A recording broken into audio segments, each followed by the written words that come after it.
Kobe's career. Kobe would have started his career buried behind Glenn Rice and Eddie Jones. Rice averaged over 21 points per game in 1996 and was a top 3 scorer in the league. Jones was already an all-star caliber wing. So Kobe, just 18 years old, would have been lucky to see meaningful minutes. With 2 established veterans dominating the wing rotation, Charlotte had no incentive to fast-track a high school rookie into their offense, meaning less development time and fewer early chances to build confidence or rhythm. Coached by Dave Cowens instead of Phil Jackson, Kobe's playing style would have looked entirely different. Cowens preached physicality and grit, favoring fast-paced, energy-heavy basketball with minimal structure. He didn't run a complex system. His focus was hustle, rebounding, and intensity. Phil Jackson's triangle offense, in contrast, was rooted in spacing, ball movement, and reading the defense. It created natural isolation opportunities and put a high IQ scorer like Kobe in perfect positions to thrive. Without that structure, Kobe likely wouldn't have developed into the cerebral scorer he became. The whole Redeem Team story with Kobe being the savior. He'd probably be on the team, but he wouldn't have that whole savior arc. The infamous 2007 trade demand saga never unfolds either. That drama was uniquely tied to Kobe's frustrations with the Lakers' roster construction, media scrutiny, and championship expectations. In Charlotte, expectations are lower and the media pressure is practically non-existent. Without those elements, that entire saga disappears. That historic 81-point game never happens. That performance required not only incredible skill, but the green light to shoot relentlessly.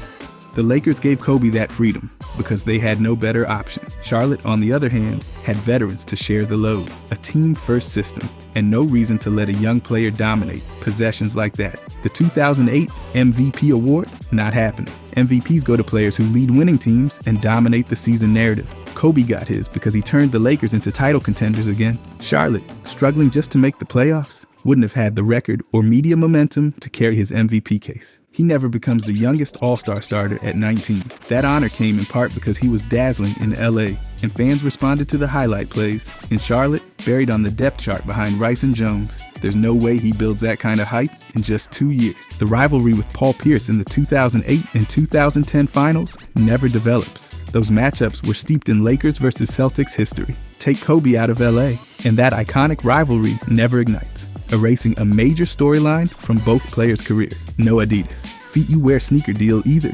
That line was a bold branding move that relied on Kobe's image and potential. Without the visibility LA gave him, Adidas likely doesn't take that risk, and Kobe might have remained a generic endorser, not a signature athlete. The Nike Kobe System campaign doesn't get made. That entire campaign played off Kobe's public persona, leadership image, and championship pedigree. Nike had reason to invest because Kobe was a global figure. Without the championships or iconic moments, he doesn't carry the same marketing weight. Mamba mentality probably never enters the sports lexicon. That mentality was developed and publicized through his dominance, fierce play, and clutch heroics, most of which were Lakers-based. The commercials with Jalen Rose, the whole mystique around the name, that doesn't happen in Charlotte. He doesn't get those iconic playoff series against the Suns, Blazers, or Kings. Charlotte, being an East team, would only get to meet them in the finals. He might even get traded again. The Hornets weren't a team known for holding on to rising stars. There were rumors they explored deals early on. A trade to a team like New York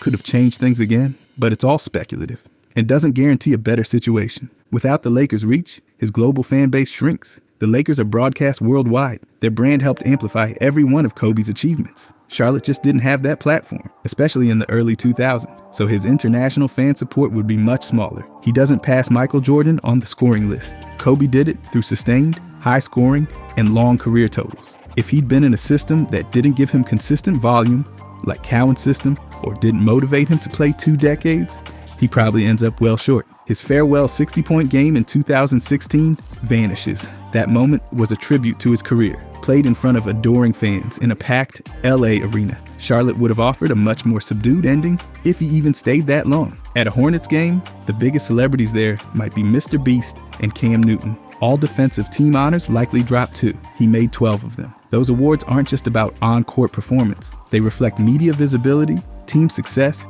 and league recognition. Without consistent winning, it's tough to get noticed. Without rings or motivation, he might have retired earlier. The grind becomes harder without championships to chase, especially if the team's not built to win. There's no big legacy to cement, no dynasty to build. And without that, there's no statue Outside the crypto.com arena, statues are for legends who shaped their franchise's identity. In Charlotte, Kobe wouldn't have become that guy. Lakers franchise. Without Kobe, the Lakers franchise shifts dramatically. Less dominance, fewer titles, and a weaker identity through the 21st century. The three-peat from 2000 to 2002 never happens. That dynasty needed Kobe's perimeter scoring, late-game execution, and fearless mentality to balance Shaq's power in the paint. Without that inside-out combination, the Lakers fall short of championship expectations. They might win games, but the hardware doesn't follow. Shaq's time in Los Angeles also changes. He joined thinking he'd have a running mate who could grow into a star. Without Kobe, there's no dynamic duo. Shaq could have grown frustrated with the pressure to carry the team alone.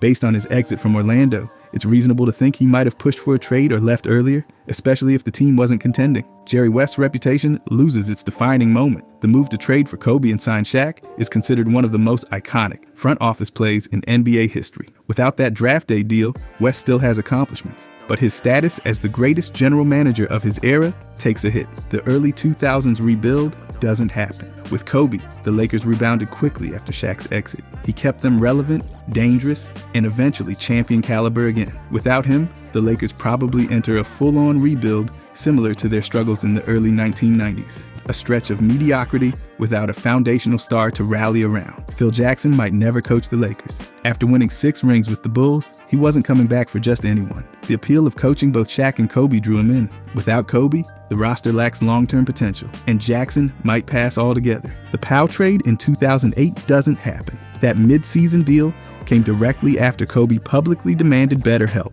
Without that pressure, general manager Mitch Kupchak might not pull the trigger. The Lakers keep a developing Andrew Bynum and miss out on the 2-title run that followed.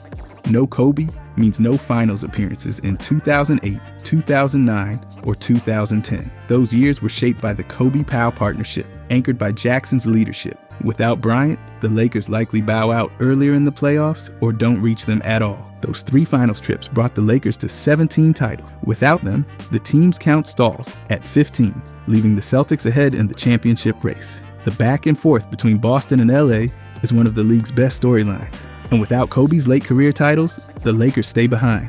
Recruiting free agents becomes harder. Veterans flock to LA to play with Kobe, hoping to win a ring and learn from one of the game's greatest. Without him, the Lakers don't have that same magnetic pull. Names like Ron Artest, Gary Payton, and Dwight Howard might never put on a Lakers jersey. LeBron James might not sign in 2018. Part of his decision was based on the team's championship pedigree and iconic status, built heavily on Kobe's 2-decade run. Without Kobe's legacy, the Lakers don't have the same credibility as a winning organization. The Lakers' global brand suffers. Kobe's appeal in Europe, Asia, and Latin America turned Los Angeles into the most internationally recognized NBA team.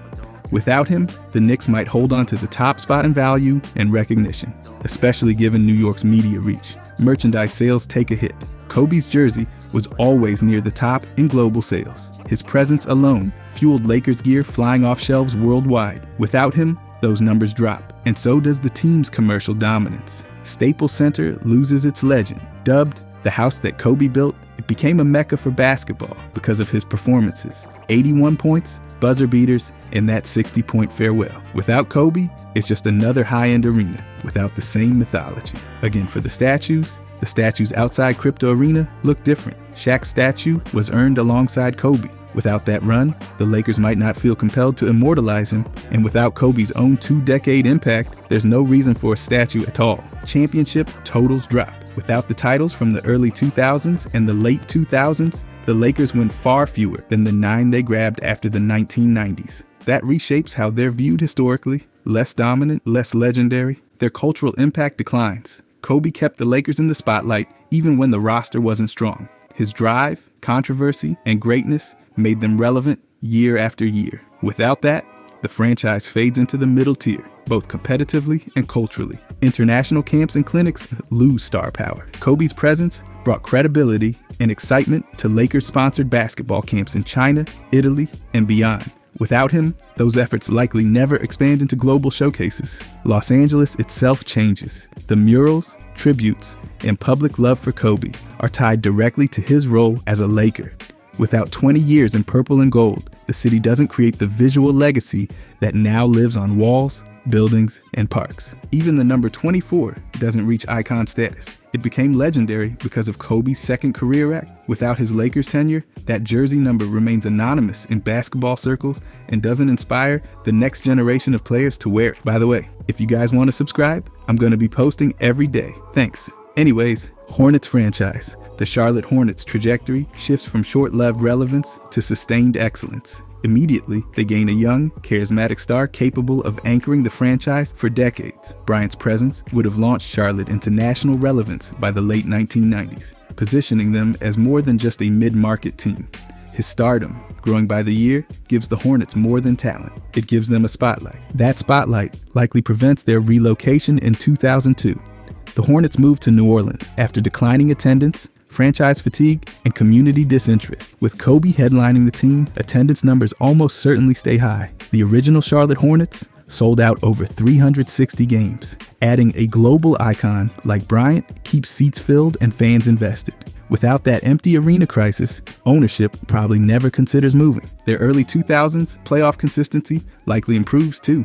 From 1999 to 2002, they made the playoffs each year. Add a rapidly developing Kobe into the mix, and it's not hard to imagine Charlotte not only continuing those playoff runs, but also pushing into the later rounds. With smart front office moves, they could even challenge for conference titles. One of the franchise's biggest what-ifs is whether Alonzo Mourning would have stayed. If Kobe's talent emerges early, it's plausible the Hornets re-sign or re-engage stars like Mourning instead of letting them walk. Young superstars create belief. Kobe's presence might even lure other free agents to Charlotte, a city not typically high on players' destination lists. That kind of foundational star changes how players and coaches evaluate opportunities. With national attention, coaching candidates also shift. Instead of constantly rebuilding with lower profile hires, the Hornets could attract premier coaches looking to develop a star. Charlotte might have been viewed the way Miami or Phoenix later were, smaller cities that became serious contenders thanks to elite talent and smart leadership. Ticket sales and fan culture probably thrive. Charlotte was once an NBA attendance leader.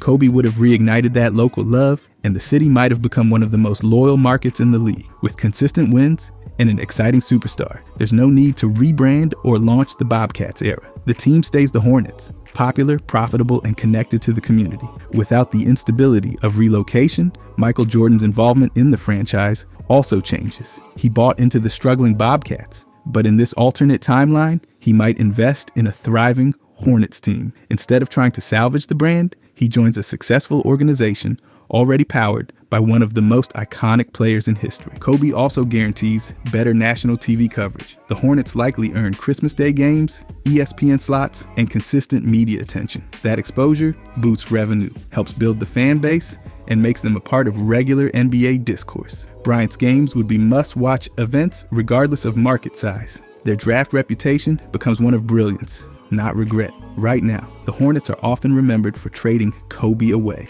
Keeping him instantly rewrites that history. They're no longer the team that made the worst trade ever, but the one that changed everything with a single pick.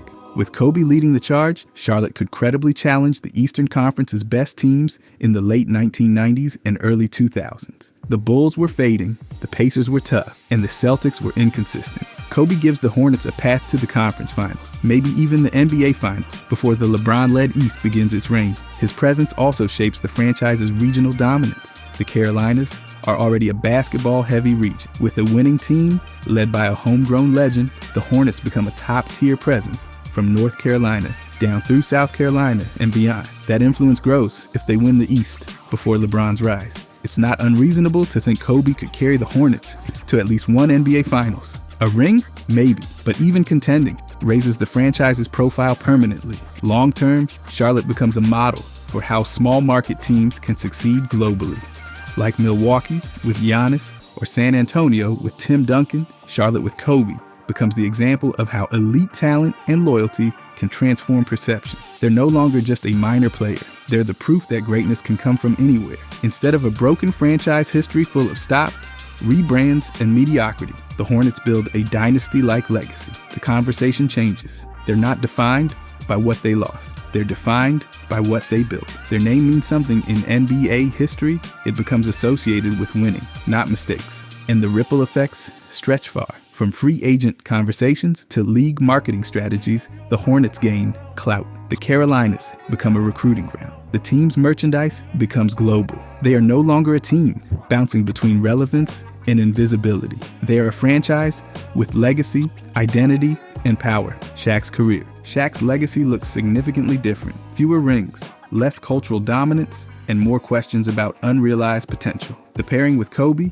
gave Shaq what he needed most, an elite perimeter scorer who could close games, hit from the outside, and stretch the floor when defenses collapsed on the post. Without Kobe, the Lakers don't build a dynasty around Shaq. That chemistry was critical. Without it, there's no three-peat, no finals MVP streak, and no defining Laker era. Without the promise of building something special in Los Angeles, Shaq might not even leave Orlando in the first place. The decision to sign with the Lakers wasn't just about money, it was also about opportunity. If there's no vision of playing with a future superstar and competing for titles, Shaq may have stuck around in Florida or explored other suitors with more immediate roster potential.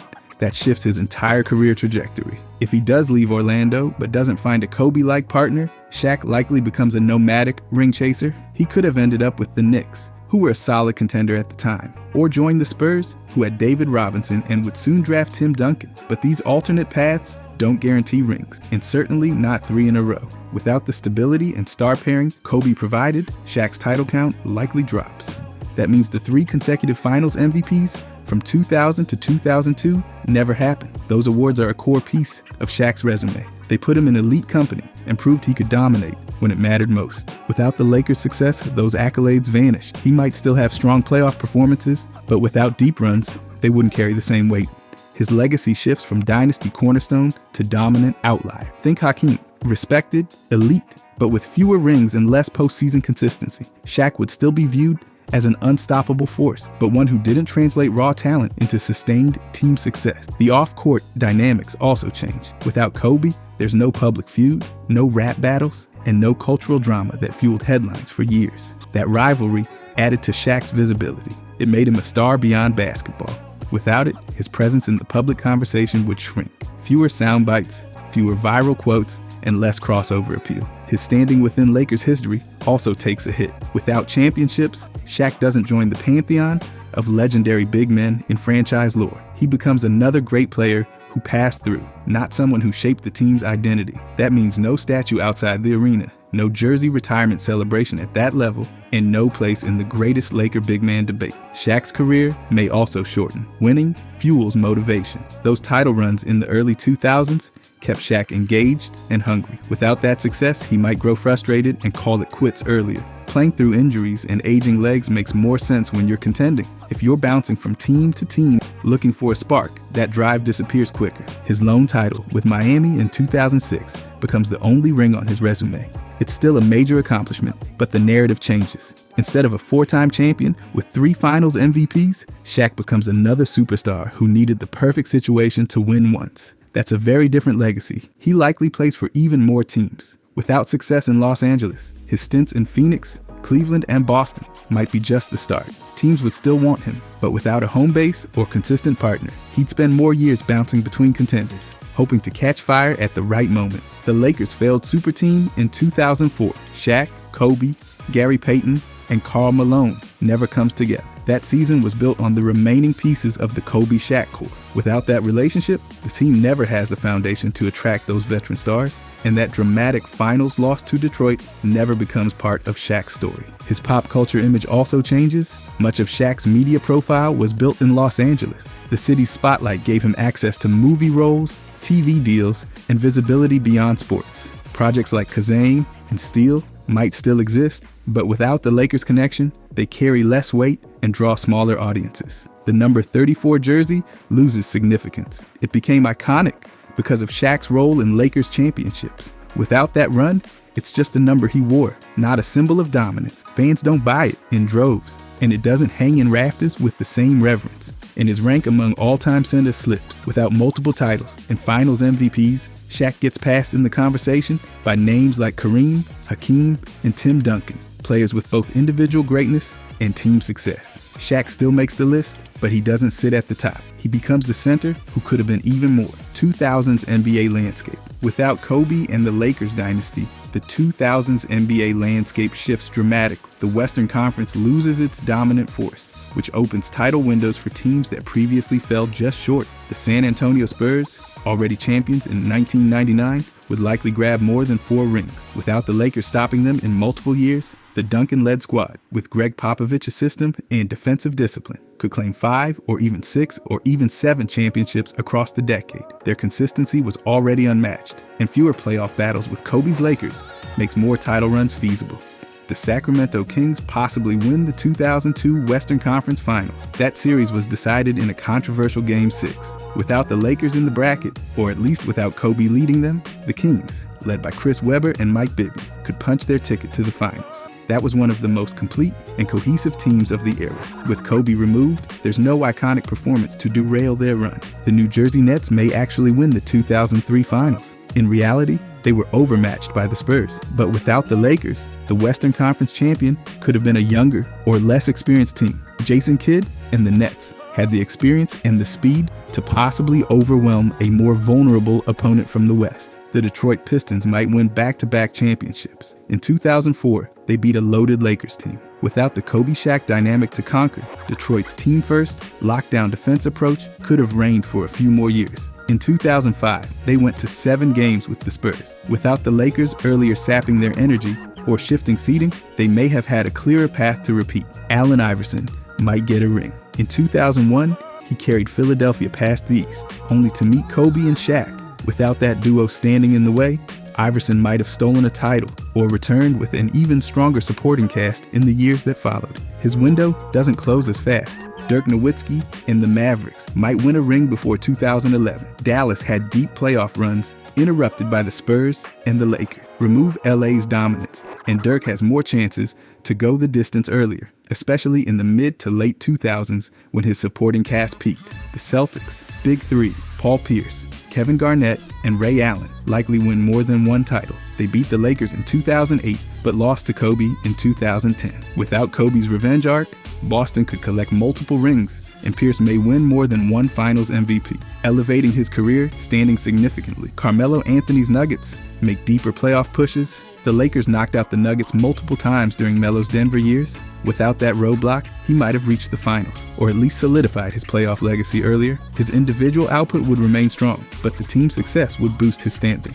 TNT and national broadcasts likely shift away from West Coast primetime dominance. Without Kobe and the Lakers being the marquee draw, networks lean more heavily into East Coast matchups or evenly balanced coverage. The league doesn't center its late-night slots around LA storylines and instead spreads the exposure to other emerging stars. The NBA's emphasis on superstar duos fades sooner. The Kobe Shaq and later Kobe Powell eras helped popularize the formula of building around two stars. Without that model succeeding, front offices might lean earlier into balanced rosters, like the Pistons' blueprint, emphasizing depth and fit over star power. The analytics-driven, shooter-heavy era could arrive faster. The Lakers' offense often revolved around isolation, mid-range, and post-play, especially Kobe's mid-post game. With his influence gone, teams might shift toward three-point spacing and high-efficiency shot profiles earlier, paving the way for the modern pace and space systems. Kobe's absence also reshapes player development. His iconic footwork,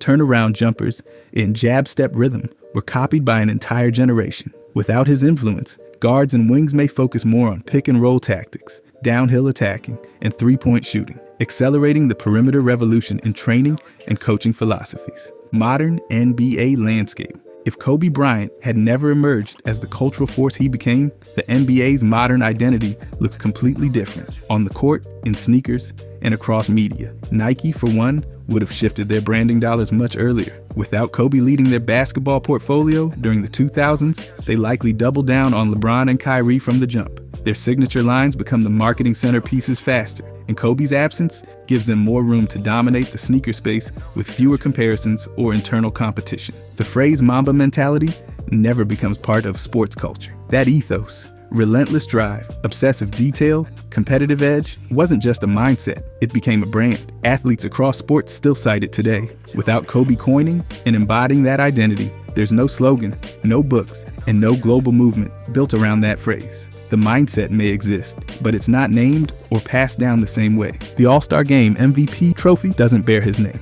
In 2020, the NBA permanently renamed the award the Kobe Bryant Trophy as a tribute to his influence on the game. Without his career and post-career legacy, the league has no clear rationale to make such a symbolic gesture. The award stays generic or ends up honoring someone else entirely. And let's be honest, no one shouts Kobe when fading away on a jumper without his legacy. That cultural habit, goofy and nostalgic as it may seem, is rooted in his image as the fearless shooter. Without that icon to imitate, kids and even pros don't call out his name mid-shot. The homage disappears. His passing in 2020 is mourned differently too. The global grief, murals, ceremonies, and public events were tied to the status he earned through 20 years as a Laker. Without that iconic arc, the tragedy is still real, but it doesn't ignite the same scale of public response. His death becomes a quiet, somber moment in sports, not a cultural reset. Those murals, most of them never get painted. From Manila to Los Angeles, Kobe murals represent more than artistry. They represent legacy, pride, inspiration. Without Kobe's widespread influence, that visual phenomenon doesn't exist. City walls don't become galleries. Streets don't turn into tributes. The NBA's popularity in China also builds more slowly. Kobe made a point of connecting with Chinese fans through tours, appearances, and marketing. His combination of skill and discipline resonated deeply with that audience. Without him, that bridge doesn't build as quickly, and the league's global expansion into that region might stall or find a different ambassador. European player development takes another direction. Many European guards and wings studied Kobe's footwork, mid-post game, and balance between athleticism and precision. Without his film to study, the influence of pick-and-roll heavy systems or purely perimeter-based styles could take over. Fewer young players aim to master the jab step, turnaround fade, or baseline footwork. The Mamba and Mambacita Sports Foundation never comes into being. The foundation grew out of Kobe and Vanessa Bryant's desire to promote youth athletics, equality, and mentorship. That mission was born from his post-retirement role as an ambassador and father figure to the next generation. Without that iconic status, there's no platform to build from. Youth players grow up emulating different models. Kobe's balance of scoring, defense, and grit became the ideal for high school and college players. Without him, younger generations lean more toward the styles of LeBron, bigger, pass-heavy, or Wade, who brought flash and burst. That changes the mold for what a young shooting guard is supposed to look like, and the entire two-guard position shifts. Kobe defined the gold standard for the modern shooting guard. Footwork, elite, mid-range, scoring in isolation, killer instinct. Without him, the prototype morphs. Guards trend earlier toward three-point volume, ball-sharing roles, and pure athleticism. The Kobe standard, it never forms. If you enjoyed this, I'm going to be posting a lot here. I would greatly appreciate it if you could subscribe. Thanks for watching.